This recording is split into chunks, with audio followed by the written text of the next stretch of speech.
So, have you ever had a hard time forgiving somebody? Oh no, is he going to talk about that? Oh, babe, you got to be kidding me. I'm visiting this church for the first time and you're going to hit me with forgiving? A story about a little boy, and he got mad at his big brother. Didn't talk to him for the whole day. Bedtime, mom comes in and says, don't you think you should forgive your brother? And you know, the Bible talks about not letting the sun go down on your anger. And the little boy's response was, but Mom, how in the world can I keep the sun from going down? You know, it never dawned on him to think about letting go of how he felt toward big brother. Forgiveness sometimes seems just that impossible, doesn't it? I mean, we'd sooner make the sun stand still than let go of some grudge. And it's really tough to let go of something that you've been holding on to a long time. It's almost like if you've held on to something, like whether it's some kind of a shovel or a jackhammer. I'm imagining that. I've never done that in my life. But something that you've been holding on to a long time, your fingers just kind of mold to it, and it's hard to straighten them back out. What in the world do you think's going on inside of us when we're holding on to a grudge for a long time? I mean, letting go of a hurt, well, that's easier said than done. Here's a definition. Dr. Archibald Hart says, forgiveness is surrendering my right to hurt you for hurting me. You know, because hurt people hurt people. Nice words, tough actions. Forgiveness may be one of the most unnatural things for natural man. It's basically unfair. And those of you who are new today, I got to go back to something I said a couple of weeks ago. We talked a little bit about fair, because when it comes to fair, we've got a double standard, don't we? I mean, if somebody does me wrong, then I really want them to receive a deserving consequence. I want them to get what they've got coming. But when it comes to my mistreatment of God, and especially in light of all that He's done for me, all He's given to me, and how I take advantage of it, and I take it for granted, well, I don't want what's fair. I want amazing grace and unfailing love. Because forgiveness is so unnatural to our flesh, and because it's not in line with what we think is fair, we really struggle with offering it to others freely, willingly, with no strings attached. In fact, the Bible speaks of our intense struggle with offering forgiveness. Look what the wise man Solomon said way back in the Old Testament. Proverbs 18. An offended friend is harder to win back than a fortified city. Arguments separate friends like a gate locked with bars. So it's an ongoing deal for us. We struggle with this. Jesus knew it, and He told a lot of stories to deal with it. And maybe the one that tops the list on forgiveness is in Matthew chapter 18. I got this from the New King James Version. You know, usually I go with the NIV or the New Living, but I just, every once in a while you just got to go back. It's new, so it's not completely 1611 English, but here we go. Verse 21. Then Peter came to Him and said, Lord, how often shall my brother sin against me and I forgive it? Up to 7 times? Jesus said to him, I do not say to you up to 7 times, but up to 70 times 7. Therefore the kingdom of heaven is like a certain king who wanted to settle accounts with his servants. And when he had begun to settle accounts, one was brought to him who owed him 10,000 talents. Aaron, let's just leave that slide right there and let's talk a little bit about talents. A talent back in the day of Jesus was a year's wage. Did you just get your mind around that? 10,000 talents would be 10,000 years' wages. We got a guy, let's say he makes $50,000 a year. That's 10,000 times $50,000 a year. That's a cool $5 billion. Are you understanding the gravity of the debt here? Okay, let's read on. But as he was not able to pay, no kidding, his master commanded that he be sold with his wife and children and all that he had, and that payment be made. The servant therefore fell down before him, saying, Master, have patience with me. I'll pay you all. Yeah, right. Then the master of that servant was moved with compassion, released him, and forgave him the debt. But that servant went out and found one of his fellow servants who owed him 100 denarii. Let's leave that right there. A denarii back in the day of Jesus was 1 day's wage. So if we're under the same pattern of making 50 grand a year, if you owe 100 days' wages, we're looking about $13,700. Now, that's a lot of money, but it's not a lot of money compared to $5 billion. 100 days' wages. A little over 13 grand, almost 14 grand. Back to our text. And he laid hands on him and took him by the throat, saying, Pay me what you owe. So his fellow servant fell down at his feet and begged him, saying, Have patience with me, I will pay you all. And he would not, but went and threw him into prison till he should pay the debt. So when his fellow servants saw what had been done, they were very grieved, and they came and told their master all that had been done. Then the master, after he called him, said to him, You wicked servant, I forgave you all that debt because you begged me. Should you not also have had compassion on your fellow servant, just as I had pity on you? And his master was angry and delivered him to the torturers until he should pay all that was due to him. So my heavenly Father also will do to you, if each of you from his heart does not forgive his brother his trespasses. All right, back in the day, the rabbis taught, there was this passage in Amos that talks about forgiving up to 3 times.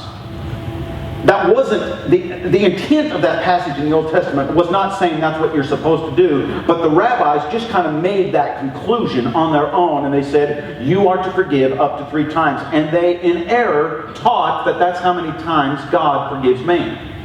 Up to 3 times. You understand, that is error, but it was taught. So now what we've got is Peter coming along saying, well, he thought in his mind, well, 3 is this, well, I'll double it and add 1 for good measure. Here's 7. What about that, Jesus? Probably trying to gain a little bit of Jesus' respect. And Jesus' answer to Peter's question, if you want to write this down on your first 2 blanks on the inside of your bulletin on the program, Jesus' answer to Peter's question of how often should I forgive someone, it sounds at first like he's giving some kind of a mathematical answer. I mean, when Jesus said not 7 times, but 70 times 7, he wasn't trying to say, okay, you need to forgive somebody 490 times. But that 491st time, you look at them and you cut your losses and you say, Bud, you blew it now. You're over the line. No. He wasn't doing that.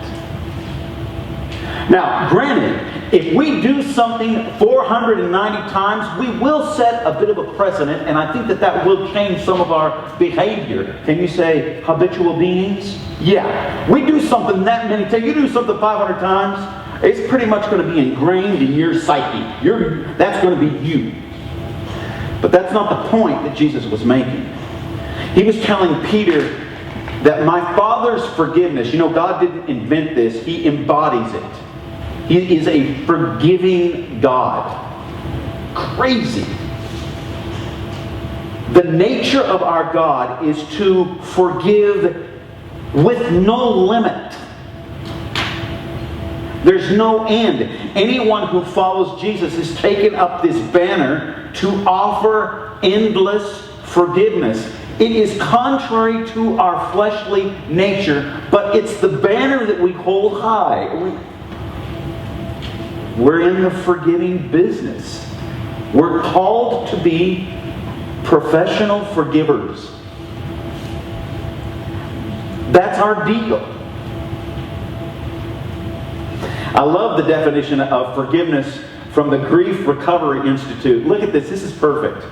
Forgiveness is giving up the hope of a better or different yesterday. I'm giving up on that one. Changed my yesterday, so I might as well let go of it. It's like meeting someone for the first time. Somebody who has wronged you. It's like you meet them in your mind for the first time. There's no baggage, there's no history, there's no grudges, there's no hidden resentments. It's just starting over with someone, even that's done you wrong. You just kind of start over and you wipe the slate clean.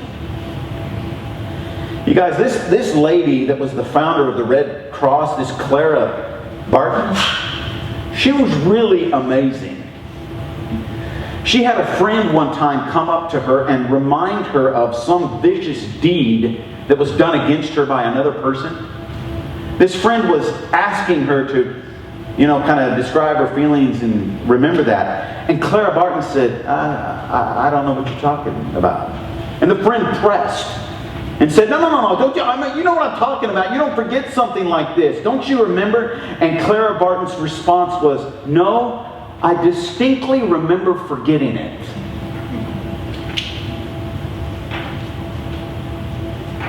When it comes to forgiveness and how often we extend it, Jesus is clear here.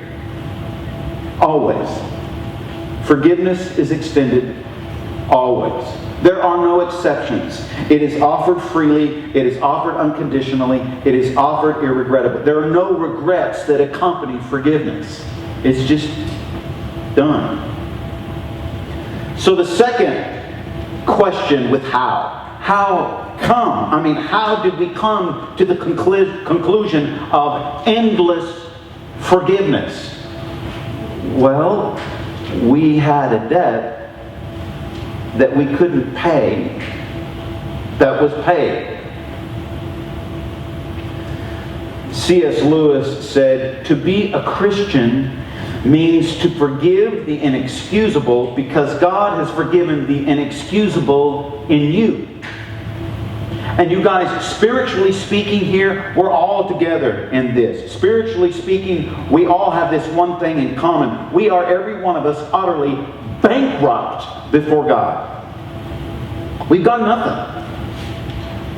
He's holy, we're not. He's perfect, we're not. Romans 3:23 from the Message. Look at the screen. We've compiled this long and sorry record as sinners and proved that we are utterly incapable of living the glorious lives God willed for us. God wills for us.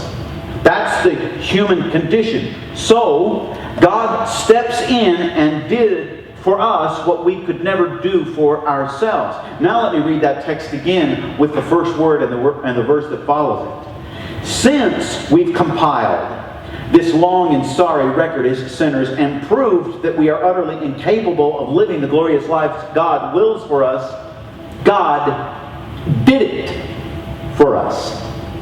Out of sheer generosity, He put us in right standing with Himself, a pure gift. He got us out of the mess we're in and restored us to where He always wanted us to be. And He did it by means of Jesus Christ. So the short answer to how come, the short answer is we're forgiven because we forgive because we're forgiven. There's your answer. That's the how come. And nobody has ever wronged us even close to how much we and how often we have wronged our God. So how come we're in the forgiving business? Well, we're in that business because we've been forgiven a debt that we could never repay. But Jesus' story doesn't stop there, and this is when it gets really uncomfortable because Jesus has a however. And the however, it takes us a place. He puts the spiritual mirror up in front of us, and it's not fun to look at. So I'm just warning you, if anybody wants to leave, maybe this is the time to do it.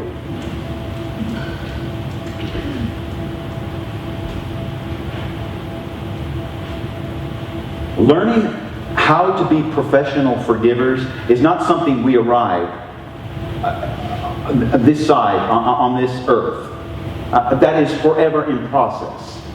We're learning how to become totally forgetting people. And not until we see Jesus face to face will we arrive at perfection in forgetting. Have I laid that groundwork well enough? Okay, we're together. That is our target. That is our goal. In fact, it's riddled all through the Bible. In the letter to the Ephesians, Paul says, make a clean break with all cutting, backbiting, profane talk. Be gentle with one another, sensitive. Forgive one another as quickly and thoroughly as God in Christ forgave you. Later on, he was writing to the Colossian people, and he said, be even tempered, content with second place. There's a real American theme, isn't it? Content with second place. Quick to forgive an offense. Forgive as quickly and completely as the Master forgave you. So the admonition and the charge to keep at forgiving one another, to keep at this thing, it's there because it's so easy to get trapped in the unforgiving cycle. And the unforgiving cycle will always be a temptation, because as long as we walk on this earth, we or our loved ones will be done wrong. So there's your encouraging word. It's just a part of this temporary existence. Our existence on earth will continually be marked with mistreatment. And to refuse to forgive either someone that does me wrong or someone that does my life. Why is it that when somebody does our loved ones wrong, it's even harder? So to refuse to forgive someone who does me or my loved one wrong, in light of how much I've been forgiven, I'm just telling you right now that Jesus is giving us a warning that is a dark and dangerous path. And it's no accident that Jesus puts in this very understandable word picture of what an unforgiving heart will look like. It will look like a person in prison. When we struggle with unforgiveness, we open ourselves up to one of the worst lives on earth imaginable. A life confined with the prison bars of bitterness and hatred. And that is no life any of us ever want to live. The prison of an unforgiving spirit shows up in the prisons of revenge. I'm going to get you back. And it shows up in the prisons of resentment. I am going to stay angry at you. And it shows up in the prison of remembering. I'll never forget what you did to me or to my family or my loved one. And these prisons are held together with bars that are made out of the silent treatments. This is the part that we all do this. Made up of avoidance. You see that part? You figure out a way that your paths won't cross. By the way, that is always on purpose by God. If ever there's that happen meeting, you know that that's on purpose. Avoidance or the verbal assault. The talk behind the back or the talk straight to. And instead of giving up the hope of a better yesterday, and instead of surrendering my right to hurt you because you hurt me, I try to imprison those who have mistreated me. And here's the irony of the whole deal. Holding on to offense is just like being the only prison guard on duty. Let me explain. While I'm trying to put you in prison for doing me wrong, I have to be the guard watching constantly to make sure that you stay there. So it's not just that I'm putting you in my prison, it's that I got to go there. I'm stuck there too. And you know what's even crazier than all of that? We think that putting and keeping that perpetrator in the prison of my own making, we somehow get this thought that is how I need to live. That's really living. No, that's not really living. That's limiting life. I love Frederick Buechner. Look at this satire. Look what he said. Look at the screen. Of the 7 deadly sins, anger is possibly the most fun. to lick your wounds, to smack your lips over grievances long past, to roll over your tongue the prospect of bitter confrontation still to come, to savor to the last toothsome morsel both the pain you are given and the pain you are giving back. In many ways, it's a feast fit for a king. The chief drawback is that what you are wolfing down is yourself. The skeleton at the feast is you. And so we fail to see what Lewis Smead said. He said, when I genuinely forgive, I set a prisoner free, and then I discover that the prisoner I set free was me. Are you guys catching the serious however warning that Jesus puts at the end of this story? Forgiveness is not a small matter. It's not a peripheral thing. We think of the big sins, the murder and the out-of-marriage affairs and the terrible false witness and stealing, the big one. Jesus gave more warning on this maybe than anything else. Look at the subtlety of this. I wish I should have, after I put this sermon together, I kind of thought what I really needed was an absolutely beautiful picture of a house with flowers and gourd. Look at this reading. This is from the poet Heinrich Heine. He said, "My nature is the most peaceful in the world. All I ask is a simple cottage, a decent bed, good food, some flowers in front of my window, and a few trees beside my door. And then, if God wanted to make me completely happy, He would let me enjoy the spectacle of 6 or 7 of my enemies dangling from those trees. I would forgive them all the wrongs they have done me, and from the bottom of my heart, for we must forgive our enemies, but not until they're hanged. Oh, children, enjoy the beautiful thought of the day."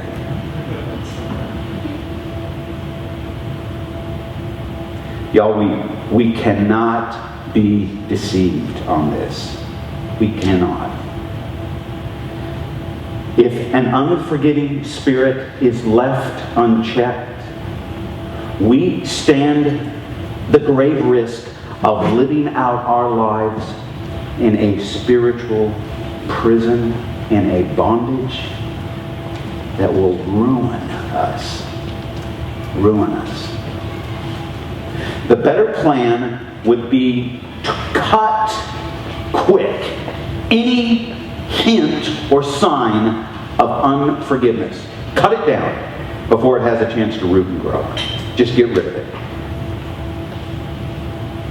In his book, Lee, The Last Years, Charles Flood reports that after the Civil War, Robert E. Lee was visiting in Kentucky, and he went up to a house of a lady who had the remains of this grand old oak tree there in her front yard. And she was weeping bitterly, standing there with the general looking at this tree that had its limbs and trunk destroyed. Just what was left was nothing hardly. And so as she was crying, she looked at the general and she was hoping for a word of condemnation to the North. Maybe at least a word of sympathy to the condition that the North artillery had left in destroying that beautiful grand tree.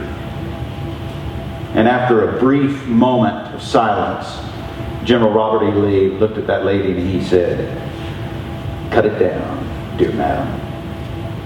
Cut it down and forget it."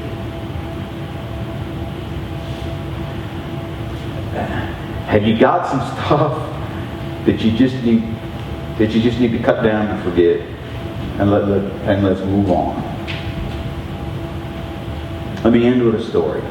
It's storytelling. His name was Edmund Martin. Some people argue that he's one of our finest poets. He had a terrible experience late in life. He had saved his money and invested it, and then when it came time for him to retire, why he discovered that someone had embezzled all of his retirement money, and he had nothing. And he became very, very bitter about it. In fact, Markham confessed that he struggled with hatred and resentment because the person who had taken all of his money was a dear friend who had betrayed him and stolen from him. He said that bitterness captured my thoughts, consumed my being, took over my life. And he kept thinking to himself, I'm in my 60s and I'm broke. I'm broke. So one day he decided to try to write some poetry again in an effort to make some ends meet and literally just to put some food on the table. And so he sat down there to write, and he couldn't get a single coherent thought in his head. So he just started doodling. And he just started drawing circles, just one circle after another, all over, big circles and little circles all the way. He couldn't get anything. He kept repeating as he was drawing these circles, I must forgive, I must forgive. I can't write a word. I hate this man so much. He's destroying my life. I must forgive him. I must forgive him. And finally he poured out all of his resentment to God. And he asked God to cleanse his heart and give him a capacity to forgive that man. And God did. Markham described it as, I felt as though the heavens opened and a flood came in and washed my soul clean of all of my hatred. Beautiful picture. Then he went back to writing. And he saw that tablet sheet filled with all those circles. And he wrote one of his most famous lines. He drew a circle to shut me out. Rebel, heretic, a thing to flout. But love and I had the wit to win. We drew a circle and took him in. That is who you are. You've been blood bought. And the king that you follow has put inside of you a heart of forgiveness. And it shines like a light in a dark world. You know what this story is saying? This story is saying, even though I run from God, and even though I spit on God, and even though at times I shake my fists at God, and I've tried to get at times as far away from God as possible, His amazing grace and unfailing love has drawn a circle of forgiveness that has already taken me in. And if He's done that for me, can't I do that for the people that wrong me? All right, let's pray.